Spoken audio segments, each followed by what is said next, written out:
Okay, so, all right, I'm testing out these glasses for the first time. All right, so you're with General STUFIDO, with General Stuff I Do. And so today I'm going to talk about all of the crappy tools I've bought. Some of them work good, others don't. They had messed up cases. But in this case right here, this is a press we used to press out bearings. And we had to weld a special rig on here to get an axle bearing out.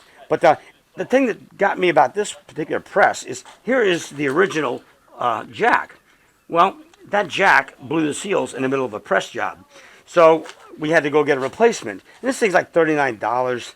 And, you know, you got to ask yourself, is it worth trying to fix that one with some seals? Probably not. I guess I'll throw that out as a boat anchor. So anyway, we had to fix that. So it's just crap. It's from Harbor Freight. Another thing is crap. This chop saw. Okay, the first thing to go on the chop saw was the brushes. So I had to modify the brushes on the other side, right here, and I had to put duct tape on it, and then put tie wire around it to get that fixed. Then later on, this handle broke right in the middle of a job, and it's just cheap Chinese plastic. I think the Americans tend to make better plastics, but anyway, that went. So it didn't have a switch anymore. I had a wire around it, and then the way we turn it on is you just simply plug it in. Well, I have since replaced that one. Other things that are crap. Let's see. I was going to cover that one. Let's see. I got other crap. Okay, let's talk about these toolboxes, okay?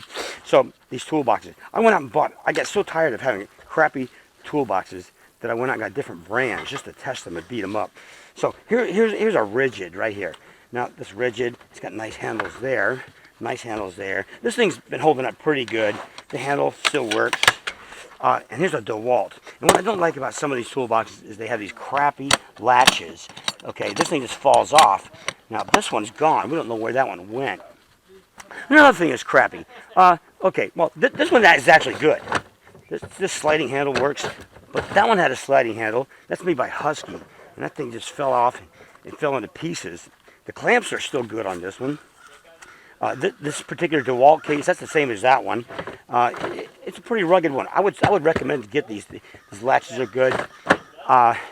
Let's see, what else? Oh, you go and buy a really nice Hitachi reciprocating saw, and what do you get? You get a really cheap case that falls apart. Look at this. These latches fell apart. Why can't they give you some better latches to keep your tools nice? Okay, all right. And we bought this fan. I don't know where we got this fan. Maybe Walmart or something. But this thing just falls apart. We still got the base, but you got to find it all the time. And let's talk about good and bad. When I originally bought this compressor 30 years ago, it was an M-Glow, 2 5-gallon air tanks. Everything worked just fine on it for a couple of years. And then the compressor took a dump along with the tanks. The tanks rusted out. So the M-Glow metal on it wasn't that great. So I took it to this company here. This is American Compressor in Van Nuys, California. And the guy really hooked me up good. Gave me this really these thick tanks. It's got a thick base there. And then he gave me an American compressor unit that just lasted for like 20, 25 years. It was amazing. And this is the original Honda engine, 5 horsepower that came on the M-Glow I bought.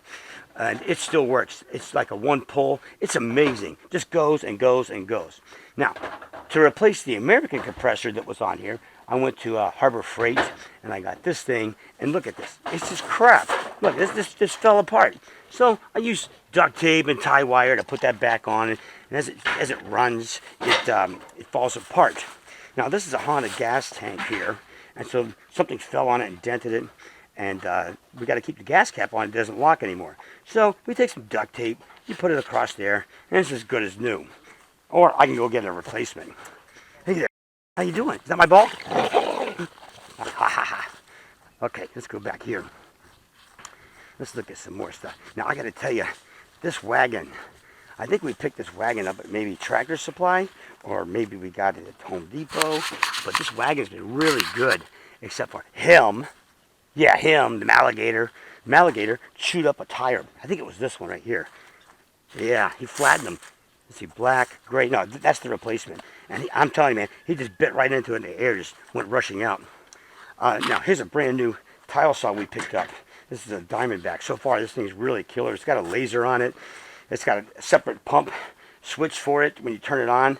So we've only used it one time, and it's holding it pretty well so far. But, now, I was really disappointed in this Ryobi.